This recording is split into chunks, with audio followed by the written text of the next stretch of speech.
नमस्कार। Global TV के इस एपिसोड में आप सभी का स्वागत है, अभिनंदन है। आज से बस 2 दिन पहले रूस और यूक्रेन के बीच जो कुछ चल रहा है, हालांकि भारत सरकार ने इसे युद्ध कहने से गुरेज किया है और ये कहा है कि इसे कॉन्फ्लिक्ट या चैलेंज कहा जाए। एक G20 का जो आजकल भारत के पास उसकी प्रेसिडेंसी है, उसी की एक मीटिंग के दौरान ये बात सामने आई, जब ये निर्णय एक आम सहमति बनाने की कोशिश की गई कि रशिया और यूक्रेन के बीच जो स्थिति बनी है उसे वार के बजाय चैलेंज या कॉन्फ्लिक्ट कहा जाए। तो ये जो रशिया और यूक्रेन के बीच चल रहा है 24 फरवरी को, अभी परसों ही ये इसके 1 साल पूरे हुए। इस स्थिति में हमें मैंने ये देखने की कोशिश की है कि भारत इसमें कहाँ खड़ा होता है, क्योंकि ये जो कॉन्फ्लिक्ट है या चैलेंज है रूस और यूक्रेन के बीच, ये थमने का नाम तो नहीं ले रहा, बल्कि बढ़ता जा रहा है। और हाल ही में जो बाइडेन का अमेरिकी राष्ट्रपति का कीव और पोलैंड का दौरा हुआ है, जिसे रूस प्रोवोकेशन मान रहा है। उसी दिन व्लादिमीर पुतिन रशियन प्रेसिडेंट ने एक state of the union address दिया, जिसमें उन्होंने अमेरिका और नेटो को इस कॉन्फ्लिक्ट का जिम्मेदार बताया। अब ये जो संघर्ष है वो पूर्वी और उत्तरी यूक्रेन के बॉर्डर एरियाज और उनसे जुड़े इलाकों में करीब 1 साल से चल रहा है। रूस ये कोशिश कर रहा है कि इन इलाकों पर कब्जा किया जाए और आगे उसकी फिर कीव तक की लड़ाई की योजना है, लेकिन ऐसा आसानी से होता दिख नहीं पड़ रहा है। 1 साल हो गए हैं, ना कोई हार रहा है ना कोई जीत रहा है। लोग मारे जा रहे हैं, सैनिक मारे जा रहे हैं और लोग बाग भी 80 लाख लोग पलायन कर चुके हैं। स्थिति बहुत ही कॉम्प्लेक्स, बहुत ही विकट है। ऐसे में भारत कहाँ खड़ा होता है? और भारत, हालांकि उससे जितनी बार वोटिंग हुई है यूनाइटेड नेशन जनरल असेंबली में, उसमें एब्सटेन किया है कुछ और देशों के साथ रूस के खिलाफ मतदान करने से।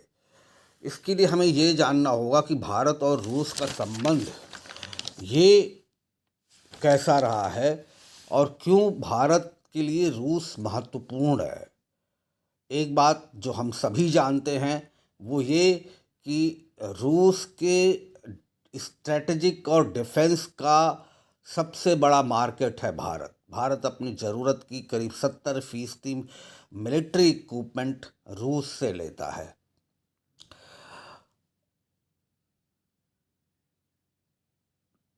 इसके लिए हमें जाना होगा कोल्ड वार इरा में। कोल्ड वार के दौरान भारत और तत्कालीन सोवियत यूनियन के बीच प्रगाढ़ संबंध बने, स्ट्रेटजिक पार्टनरशिप बनी और जो मिलिट्री डील्स के साथ और गहरी हुई। लेकिन सोवियत यूनियन के डिसोल्यूशन के बाद जो रूस उसका उत्तराधिकारी बन के आया सोवियत यूनियन का, उसने भी भारत के साथ वही संबंध बनाए रखे। रसिया और भारत ये दोनों अपने संबंधों को परिभाषित करते हैं कुछ इस तरह की, ये special and privileged strategic partnership है।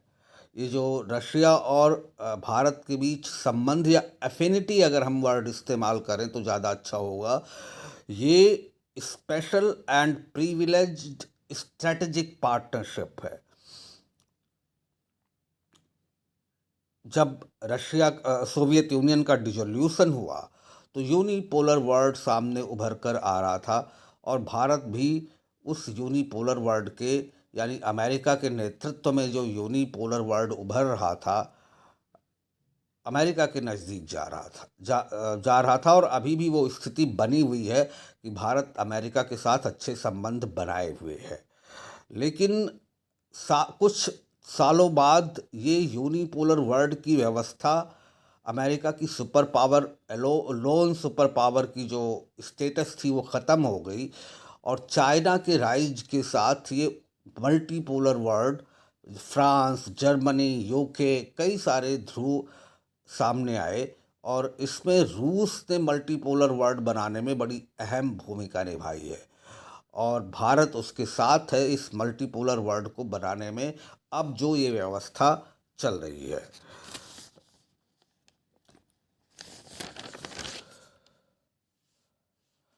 रूस और भारत के बीच ये जो संबंध है ये 5 बेसिक प्रिंसिपल्स पे आधारित है।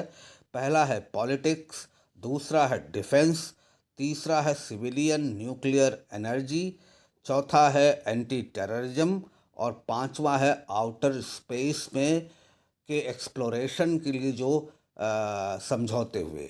इसमें आपने सुना होगा कि भारत के 10 एस्ट्रोनॉट को उसके भारत के मैन्ड मिशन के लिए रूस में ट्रेनिंग दी जा रही है। यूक्रेन युद्ध में फिर कह रहा हूँ, युद्ध नहीं जैसा भारत सरकार कह रही है, कॉन्फ्लिक्ट या चैलेंज शुरू होने के बाद, या हम इसको अगर रशिया यूक्रेन क्राइसिस कहें, उसके बाद यूएस, यूरोप और कई सारे देशों ने रूस पर सैंक्शन लगाए। लेकिन भारत रूस से केमिकल फर्टिलाइजर्स और ऑयल, तेल, गैस ये सब सब्सिडाइज्ड रेट पर लेना जारी रखे हुए है। वो वेस्ट के सैंक्शन ने जो प्राइस कैप लगाया है वो मानने को तैयार नहीं है। CIA, अमेरिकी खुफिया एजेंसी के डायरेक्टर जो हाल में हैं विलियम जे बर्न्स, उन्होंने इस बात को एक्सेप्ट किया है कि प्रधानमंत्री आदरणीय श्री नरेंद्र मोदी के फ़ोन वार्ता के बाद व्लादिमीर पुतिन से रूस का जो न्यूक्लियर थ्रेट का एक दृष्टिकोण था वो रिजॉल्व हुआ है। नहीं तो ये न्यूक्लियर थ्रेट की बात तक भी बात जा रही थी बार बार। भारत और रूस के बीच जो इंडिपेंडेंट कमीशन बना हुआ है वही तमाम सारे बातचीत के लिए दोनों सरकारों के बीच नीति निर्धारक का काम करता है। दोनों देश कई सारे अंतर्राष्ट्रीय संगठन के पार्ट हैं, जैसे United Nation, BRICS, G20, SCO, और रशिया ने ये भी इच्छा जाहिर की है कि वो सार्क का पार्ट बनना चाहता है। और ये मैंने जैसे पहले बताया, भारत रूस का सबसे बड़ा डिफेंस मार्केट है। करीब 70% ज़रूरतें रूस से पूरी करता है भारत सैन्य उपकरणों के लिए। अब हम बात करें भारत और अमेरिका के संबंधों की, तो भारत और अमेरिका के संबंध ये अभी क्लोज पार्टनर्स के तौर पे है और ये भारत की खूबी है जिसे अमेरिकी राष्ट्रपति जो बाइडेन ने भी एक्सेप्ट किया है कि वो जो ये भारत के ऊपर भारत की स्थिति ऐसी है कि वो अपने रूस के साथ संबंधों को बनाए बनाए रखने के साथ साथ अमेरिका के साथ भी संबंध बनाए रखेगा। तो और इस स्थिति के लिए वो उनको कोई गुरेज नहीं है, बल्कि वो इस स्थिति से फ़ायदा उठाना चाहते हैं कि भारत के प्रधानमंत्री आदरणीय श्री नरेंद्र मोदी का जो प्रभाव है रशियन प्रेसिडेंट व्लादिमीर पुतिन पर, उसको वो युद्ध को शांति में बदलने में एक स्रोत का एक जरिया देखते हैं। इसलिए भारत और रूस के संबंधों से उन्हें गुरेज नहीं है। अब रही बात अमेरिका और भारत के संबंधों की, तो इसमें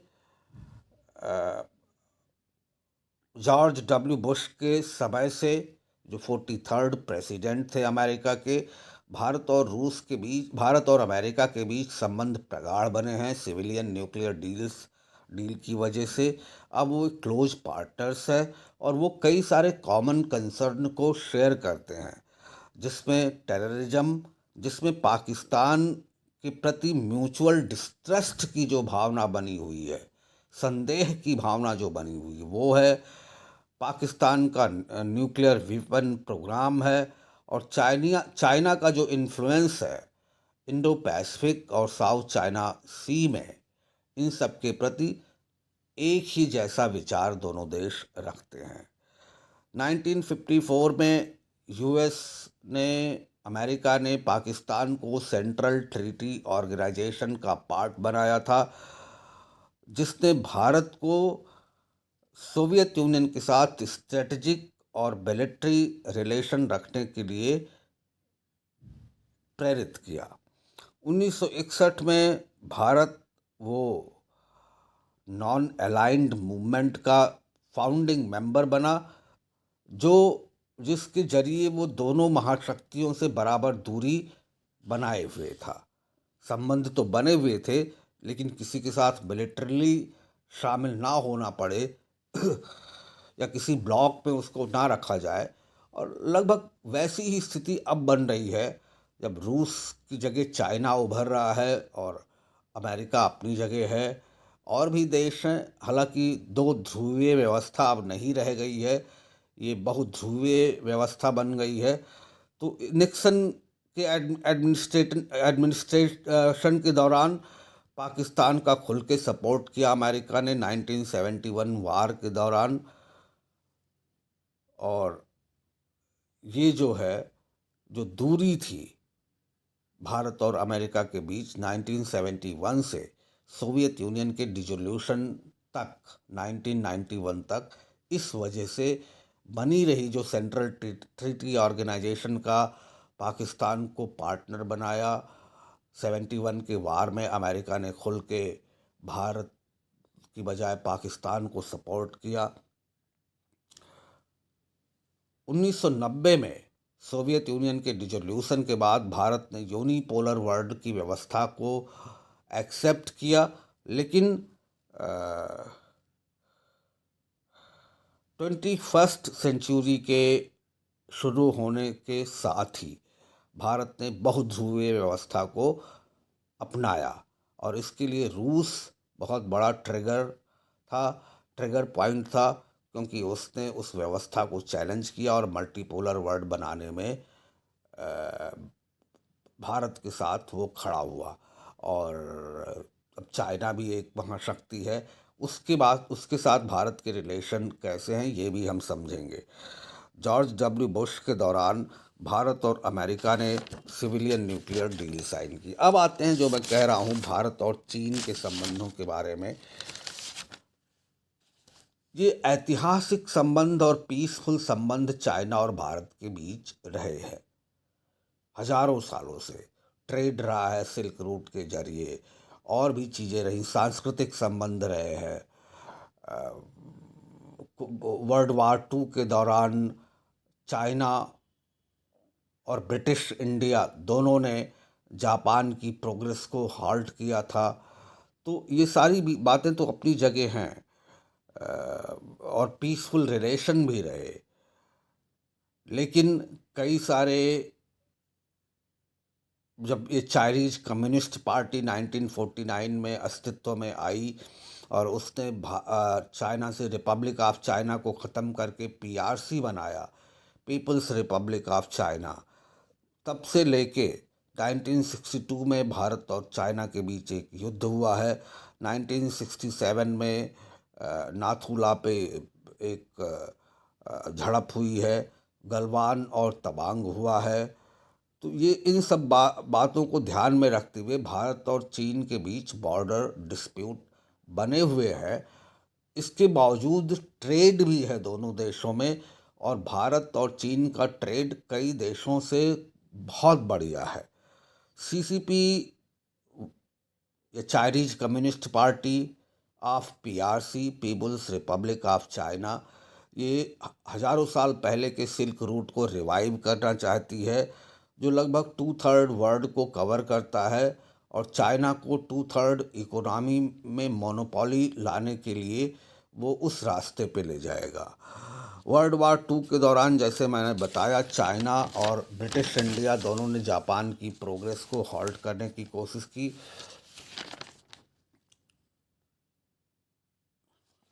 लेकिन इंडिपेंडेंट इंडिया में ऐसा नहीं है, स्वतंत्र भारत में ऐसा नहीं है।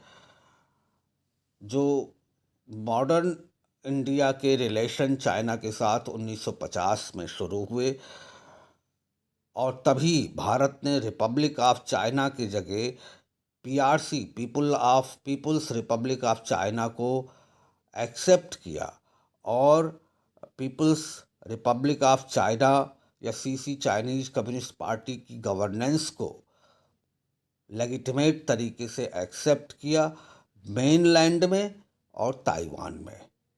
ये 1950 में हुआ। तो ये आपने देखा भारत और चीन के संबंधों के बारे में, भारत और रूस के संबंधों के बारे में, और भारत और अमेरिका के संबंधों के बारे में।